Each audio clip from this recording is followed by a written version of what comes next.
नमस्कार साथियों, आज हम लोग जीव विज्ञान के एक बड़ा ही महत्वपूर्ण टॉपिक्स पर अध्ययन करने वाले हैं, जो बड़ा ही कम समय में हम लोग इसे अध्ययन करेंगे। चलिए आपका समय न गवाते हुए शुरू करते हैं। मनुष्य में लिंग निर्धारण, सेक्स डिटर्मिनेशन इन ह्यूमन। इसको जानने से पहले 2-3 शब्दों को जान लेना बेहद ज़रूरी है। पहला शब्द है आपका गैमेटोजेनेसिस। तो गैमेटोजेनेसिस क्या होता है? तो यह the formation of gametes is known as gametogenesis. युग्मक जनन क्या होता है? जो युग्मक का गैमेट्स का जो फॉर्मेशन होता है वही गैमेटोजेनेसिस कहलाता है। दूसरा पॉइंट है oogenesis। oogenesis क्या होता है? अंडाणु जनन क्या होता है?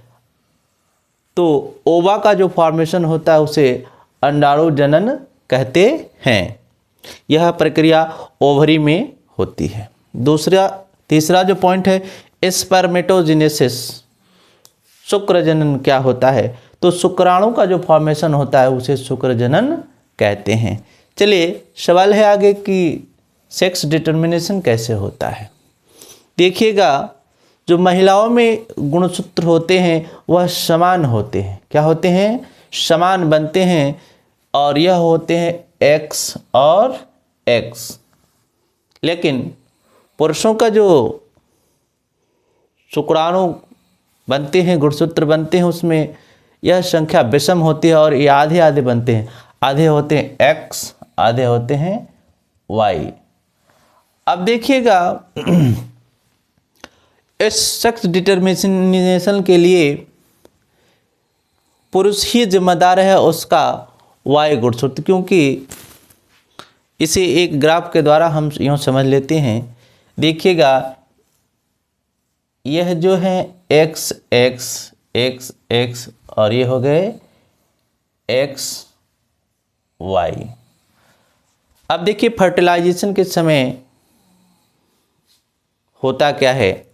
अगर X वाला X के साथ, अगर इसे हम मान लें मदर और इसे मान लें फादर, या मेल फीमेल जो भी मान लें, X और X के साथ मिलेगा तो क्या बनेगा? X X। अगर यह X Y के साथ मिला तो बना X Y। यह वाला X X के साथ मिला तो क्या बनाएगा? X X। और यह X इसके साथ अगर मिलता है तो X Y। देखिएगा, यहाँ जो रेशियो है यह आधे आधे का है। यह हो गया क्या? यह हो गया फीमेल, यह हो गया मेल, यह हो गया फीमेल, यह हो गया मेल।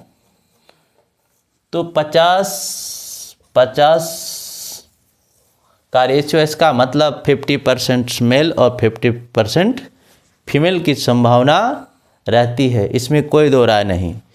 लेकिन थोड़ी सी परेशानी है यह कि जो Y गुणसूत्र होता है X की अपेक्षा थोड़ा हल्का और सक्रिय होने के कारण इसके साथ फर्टिलाइजेशन होने की संभावना थोड़ी सी बढ़ जाती है।